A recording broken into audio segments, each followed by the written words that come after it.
What's good to whoever this may have reached? Believe me, just as strange as this video is for you to find, it's just as strange as it is for me to record. It took me 14 years to get to this moment to where I'm finally sitting before this camera to begin to tell my story and also to begin to share my journey. I'm going to honestly let you walk with me on this path from this day forward. And as we make this journey, I'll also catch you up to speed with my past. So we'll do a lot of catching up while moving through the present. And I guess first, the reason why I'm doing this channel, there was a time when I had questions, and there was a time where I was hoping for someone to give me a nudge in the right direction, or just some kind of clue, because it just felt something wasn't right. I prayed for truths. I was seeking truth, and in doing that, and never stopped seeking truth, I came to a point where most of my family stopped because they were content, and I decided to push forward. Saying this even feels scary because, you know, I'm almost 50 years old, and I was raised in the church, and now I'm currently in a different belief. And like I said, I'm going to explain all this to you as I go. Now, the thing about these type of, what's the word I'm looking for? Coming out truths that you share, you know, they can be dangerous because you lose family, you can lose friends, sometimes even jobs. So, you know, you have to be careful, because there's a few things that you're not supposed to talk about, really. Religion and faith is two of those things. Well, excuse me, religion and politics, same thing. I'm still a little nervous because, like I said, I can't believe I'm actually doing this, but I have to follow my heart, and I have to follow my purpose. And I believe my purpose is to share that truth with someone that is walking in a similar path as I am. Now, I am still a spiritual person. I still believe that this is not by accident. I'm not by an accident. I just believe that I was taught wrong about all of this. The system that I was given was to be made with a type of control, instead of, I believe, trying to connect to the source, the higher self, the Most High, God, whatever you like to call it. Because where I'm at in my life now, I'm not a judgmental person.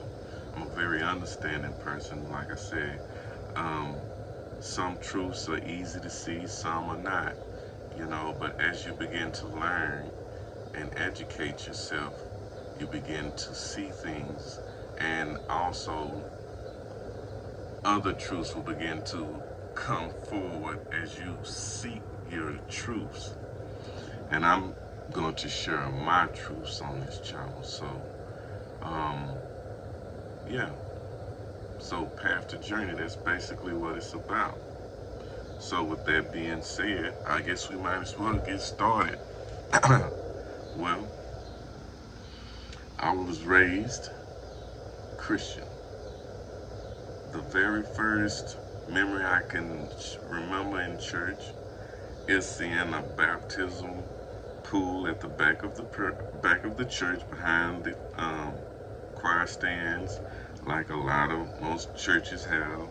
And I was actually my aunt getting married. I believe I was like 5 years old, and that was actually the first memory I have in the church. But I would get many more. Church runs heavy in my bloodline. There are many preachers in my bloodline. I live in Texas, in the Bible Belt. one of the hardest places it is to try to gain any type of consciousness. So with that being said, I guess you're probably wondering, well, get to it. If you were a Christian and you followed, what are you now? What are you today? Today, I'll just say I'm free, okay? That's my term for it. Everybody got what they like to call things, what they say leading them, what they do. But like I said, I'm just going to be honest with you from my point, okay? I would just call myself free. I grew up in the King James Bible. I grew up believing in the gospel, the apostles, and giving yourself over, and the rebirth, the whole nine. There's a lot of things I'm trying not to say because I'm trying to rethink and reshape my mind, reshape my thoughts. For those who resonate, you understand. For those who want to see, you hang around. For those who know and you don't need to know, you can still hang around and you can pass. But like I say, I'm not being judgmental, just sharing my truths. So, one day at work, a friend of mine came to me and he said, "Say, man, you're always bringing me the Bible. You're always telling me something out the Bible." He said, "Bring me something real besides what's in that Bible." And to me, that was blasphemy at the time. I was like, what? The Word is the truth. There is no other truth but the Word. The Word was in the beginning with God. You know, I'm just like, oh, what's wrong with this guy? He's tripping. Well, something else came along in my life. And really soon after that, that was basically the same push. I need you to go outside of your comfort zone.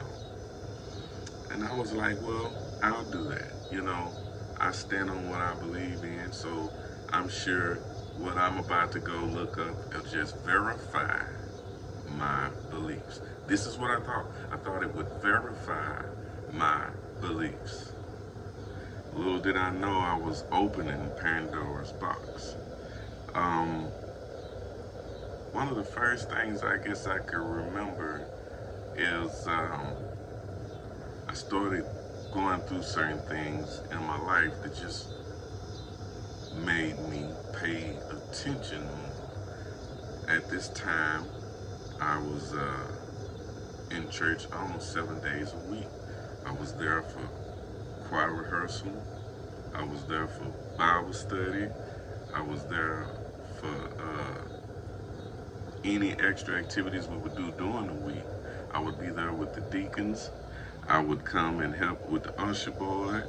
I would do cleanup. My wife worked in the kitchen. She did whatever was needed. We were totally devoted.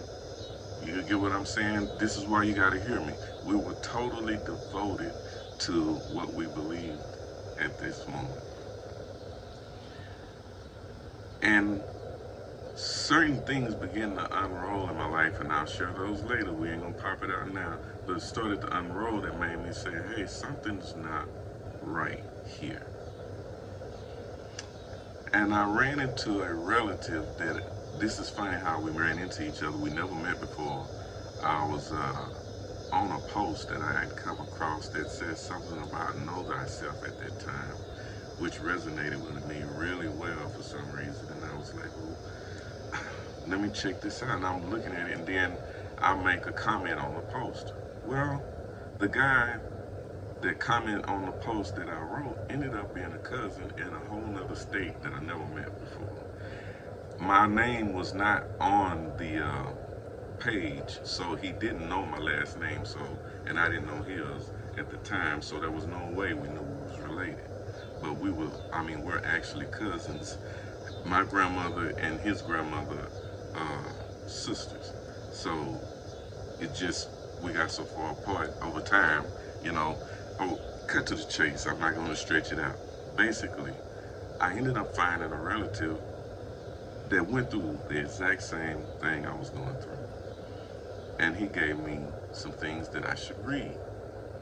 And so, after he gave me these things to read, I decide to check them out. I look into a few things. And as I begin to read, I noticed that something that felt wrong is really starting to make sense to me why it felt wrong. First, I learned about the Bible that I believed in. That's the biggest thing I want to tell y'all. This is how we're going to end this video too. Is whatever your faith system is, study it, research it. And also, don't be afraid to research other religions.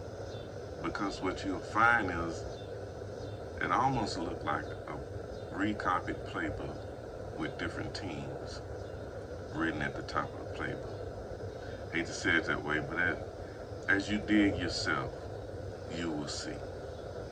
But always have mind to question. That's the most important thing in a journey of truths.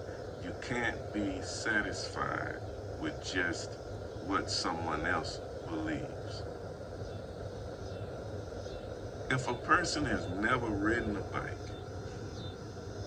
would you let them teach you how to ride a bike? If a person has just been married for 2 years, would you believe them to give you marital advice if you've been married for 20 years? My point is, growth should happen. And if truth is what's truly being seeked, then your journey, I'm learning, and I learned, will take you outside of your comfort zone. Back to how I'm in this video. There's a council called the Council of Nicaea that has a lot to do with the Bible that I believe in. To some, that may mean nothing. Some may know this, some may not. But there's a council, and this council was assembled for one reason, and one reason only. It was to decide if Jesus would be considered. Okay, so the Council of Nicaea was put together. Constantine at the time was conquered, and he wanted a religion to follow after his conquering. He put together the Council of Nicaea. It was around 300, I'm not positive, I can't remember exactly, but a little over 300. I want to say 325 for some reason, but it'll give you something to research.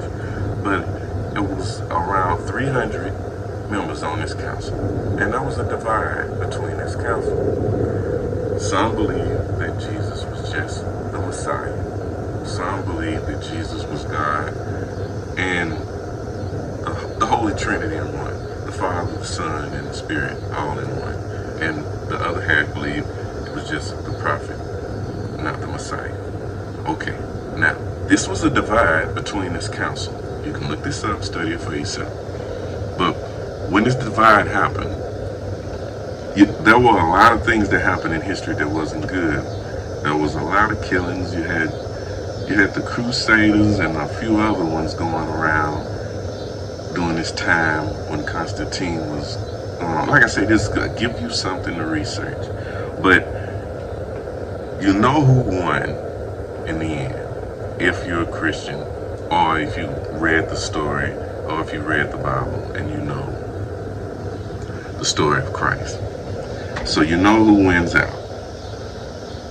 Then, after I saw that this council had a divide off the top, it began to make the bug in my ear get loud. Like, if it's truth, why is there a divide?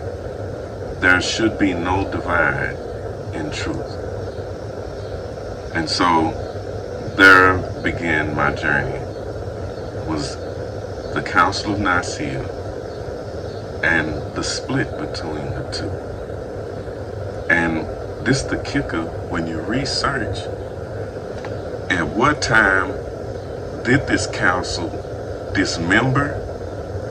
And when did the you-know-who assemble? Because I have to be careful what I say.